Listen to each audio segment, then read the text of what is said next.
Lou, one last question. If you could envision the future, what would you see? Well, I think integration. I think there are some guideposts, you know. Like I think segregation's got to go. Segregated schools must close, and I'm hoping that there are no institutions in my lifetime. I'm hoping that there are no more segregated schools. I'm hoping that there are no more, you know, group homes. I'm looking for very simple things. I want people to live in a decent family-style home, you know, a decent family-style home.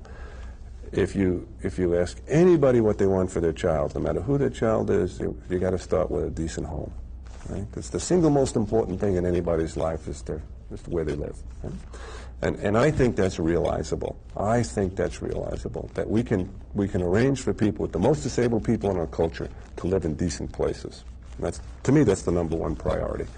Now, obviously, you've got to have a good school program that's relevant and meaningful. It doesn't teach dumb stuff or prepare people to sit around and do nothing with their lives. We have to make some really major changes in the educational system.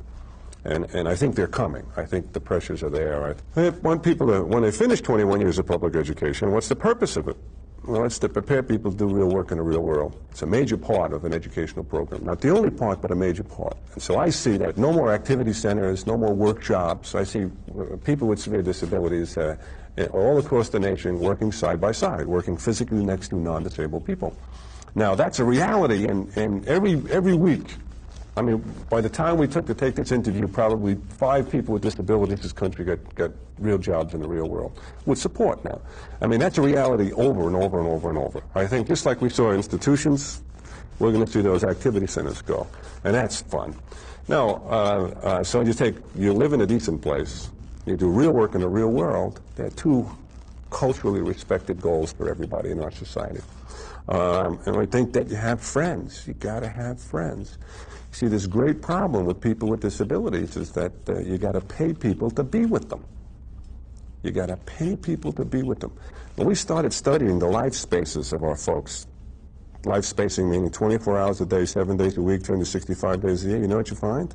You're either with your family or people who are paid to be with you. And that's got to go. And the reason for that is we have not spent enough time developing or arranging or allowing friendships to develop between people with and without disabilities. So we want to, and have fun. So have friends and have fun in real places. Not, you know, the retarded dance or the retarded swimming or circus day for the retarded. We're talking about in the same activities and environments at the same times as non-disabled people. That's becoming an increasing priority.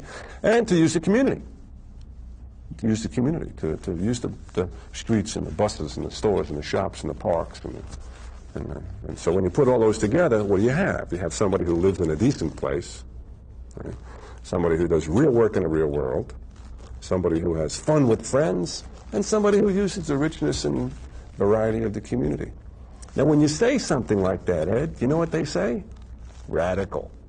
Ha! Extremist. And all you're asking, if they give people a decent quality of life. Super. Thank you.